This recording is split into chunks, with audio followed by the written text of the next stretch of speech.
Have you ever wondered what your grandfather did during the war, or what kind of sacrifices he had to make? My grandpa Henry Hess was a Lancaster County farm boy who had recently left his farm to work at a local company. Shortly after his new job started, Uncle Sam called his name. I was drafted November the 24th, 1941. I was 21 years old. On December 7th, 1941, Japan attacked Pearl Harbor and declared war on the United States. Henry was part of the 18th Engineers and ended up in Whitehorse, Canada on April 7, 1942. He started working on the Alcan Highway, which stretched all the way to Fairbanks, Alaska. Henry made sure to stay in contact with my grandma by writing letters. They made up a plan so Henry could tell my grandma where he was. With every letter, he would change his middle initial, and by luck, the Army didn't notice. The 18th Engineers cut down trees, prepped land for roads, and laid pavement. They worked 12 hours a day, 7 days a week.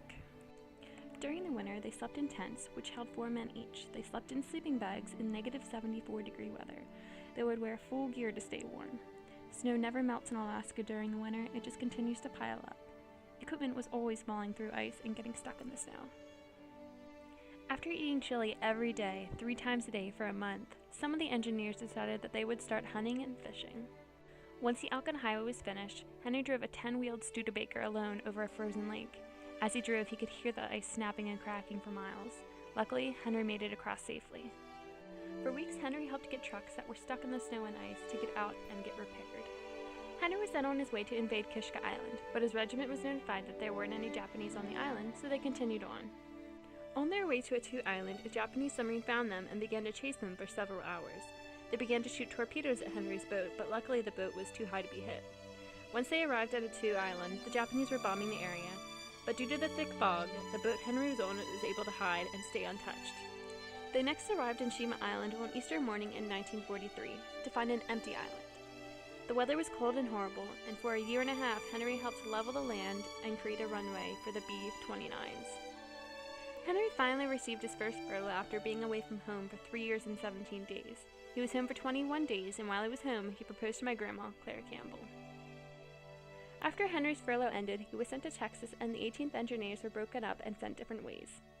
Henry was sent to Fort Pearson, Florida, and later sent to Vero Beach, which was an experimental base on an island. The tents were right on the beach. While at Vero Beach, they experimented with different types of weapons, one being the land-going snake, which would be shot onto the land and explode under the barbed wire and allow invasion. Another was a duck, which was a vehicle that was able to go on land and water. Henry received his second furlough in May, and on May 8, 1945, the war was ended. 4 days later, on May 12, 1945, Henry and Claire were married. The minister from our church was on vacation, and we had to get a minister from a local church.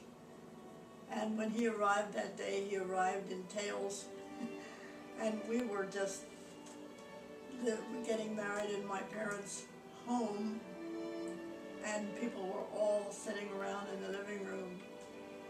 And my mother didn't know what to serve these people for the reception, so she happened to have an old rooster that was left over from when they moved off the farm.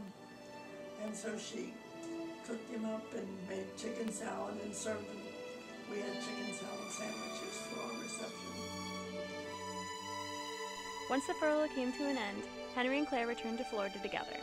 Henry worked 8 to 5, 5 days a week.